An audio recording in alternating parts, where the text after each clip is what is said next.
ಲೋಕಸಭರ ಹತ್ತಿರ ಆಗ್ತಾ ಇದ್ದಂತೆ ಈ ಚುನಾವಣಾ ಹೊಸ್ತಿಲಲ್ಲಿ ಪ್ರಧಾನಿ ನರೇಂದ್ರ ಮೋದಿಯವರು ರಣಕಹಳೆ ಮೊಳಗಿಸಲಿದ್ದಾರೆ.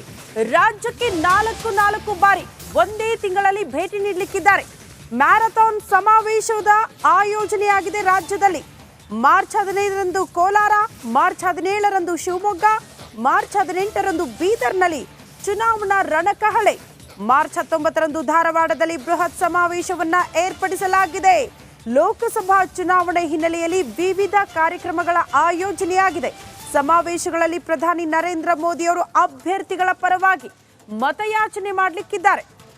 ಸಹಜವಾಗಿ ಲೋಕಸಭರ ಪ್ರಧಾನಿ ನರೇಂದ್ರ ಮೋದಿ ಅವರ ಅವರ ವರ್ಚಸ್ಸನ್ನ ಇಟ್ಕೊಂಡೇ ಅಭ್ಯರ್ಥಿಗಳು ಮತ ಕೇಳೋದು. ಪ್ರಧಾನಿ ನರೇಂದ್ರ ಮೋದಿ ಅವರ ಅಲೆಯಲ್ಲಿ ಗೆದ್ದು ಬಿಡ್ತೀವಿ ಅನ್ನುವಂತಹ ವಿಶ್ವಾಸ ಬಿಜೆಪಿ ಅಭ್ಯರ್ಥಿಗಳದ್ದು. ಹಾಗಾಗಿ ಸಹಜವಾಗಿ ಚುನಾವಣಾ ಹೊಸ್ತಿಲಲ್ಲಿ ಪ್ರಧಾನಿ ನರೇಂದ್ರ ಮೋದಿ ಅವರು ರಾಜ್ಯಕ್ಕೆ ಬರೋದು, ಬೃಹತ್ ಸಮಾವೇಶಗಳನ್ನ ಏರ್ಪಡಿಸೋದು, ಆ ಶಕ್ತಿ ಪ್ರದರ್ಶನ ಆಗೋದು, ಆ ಮೂಲಕ ಪ್ರಧಾನಿ ನರೇಂದ್ರ ಮೋದಿ ಅವರ ಅಲೆಯನ್ನ ಸೃಷ್ಟಿ ಮಾಡೋದು, ಆ ಅಲೆಯಲ್ಲೇ ಬಿಜೆಪಿ ಅಭ್ಯರ್ಥಿಗಳು ಗೆಲ್ಲೋದು. ಸಹಜವಾಗಿ ಈ ಹಿಂದಿನ ಎಲೆಕ್ಷನ್ ಅಲ್ಲೂ ಕೂಡ ಇದೇ ರೀತಿಯ ಬೆಳವಣಿಗೆಯನ್ನ ನಾವು ಗಮನಿಸಿದ್ವಿ. ಹಾಗಾಗಿ ಈ ಬಾರಿಯೂ ಕೂಡ ಪ್ರಧಾನಿ ನರೇಂದ್ರ ಮೋದಿ ಅವರು ಲೋಕಸಭರ ಹೊಸ್ತಿಲಲ್ಲಿ ರಾಜ್ಯಕ್ಕೆ 4 ಬಾರಿ ಒಂದೇ ತಿಂಗಳಲ್ಲಿ ಭೇಟಿ ಕೊಡ್ತಿದ್ದಾರೆ.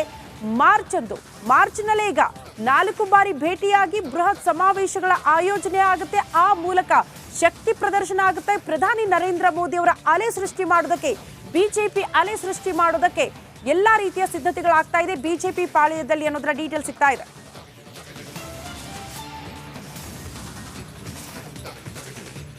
ಈ ಬಗ್ಗೆ ಮತ್ತಷ್ಟು ಡೀಟೇಲ್ಸ್ ಅನ್ನ ನಿಮ್ಮ ಮುಂದೆ ಇಡೋದಕ್ಕೆ ನನ್ನ ಸಹೋದ್ಯೋಗಿ ಸತೀಶ್ ಕೂಡ ಜಾಯಿನ್ ಆಗ್ತಿದ್ದಾರೆ. ಸತೀಶ್, ಎಕ್ಸಾಕ್ಟ್ಲಿ ಹೋದ ಬಾರಿ ಲೋಕಸಭೆ ಚುನಾವಣಾ ಹೊಸ್ತಿಲಲ್ಲೂ ಕೂಡ ಗಮನಿಸಿದ್ವಿ, ಪ್ರಧಾನಿ ನರೇಂದ್ರ ಮೋದಿ ಅವರು ಎಂಟ್ರಿ ಕೊಡ್ತಾ ಇದ್ರು, ಸಮಾವೇಶಗಳಾಗ್ತಾ ಇತ್ತು, ಆ ಮೂಲಕ ಶಕ್ತಿ ಪ್ರದರ್ಶನ. ಪ್ರಧಾನಿ ನರೇಂದ್ರ ಮೋದಿ ಅವರ ಅಲೆ ವರ್ಚಸ್ ಇಟ್ಕೊಂಡು ಎಷ್ಟು ಜನ ಬಿಜೆಪಿ ಅಭ್ಯರ್ಥಿಗಳು ಗೆದ್ಕೊಂಡು ಬಂದಿದ್ದಾರೆ ಅನ್ನುವಂತ ಮಾತಿತ್ತು.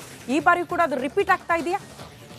ಖಂಡಿತ ಶ್ರುತಿ, ಈ ಬಾರಿನೂ ಕೂಡ ಅದೇ ಸ್ಟ್ರಾಟಜಿಯನ್ನು ಈಗ ಬಿಜೆಪಿ ಮಾಡ್ತಾ ಇದೆ. ಪ್ರಧಾನಿ ನರೇಂದ್ರ ಮೋದಿ ಅವರು 3 ದಿನಗಳ ಕಾಲ ಬೆಂಗಳೂರು ರಾಜ್ಯದ ಹೊರಭಾಗದಲ್ಲಿ ಕೋಲಾರ ಬೇರೆ ಭಾಗದಲ್ಲಿ ಪ್ರಚಾರವನ್ನು ಮಾಡಿಸಲಿಕ್ಕೆ ಈಗಾಗಲೇ ತೆರೆಯನ್ನು ಮಾಡ್ಕೊಂಡಿದ್ದಾರೆ. ಕಳೆದ ವಿಧಾನಸಭೆಯಲ್ಲಿ ಸಾಕಷ್ಟು ಬಾರಿ ಬಂದಿದ್ದರು.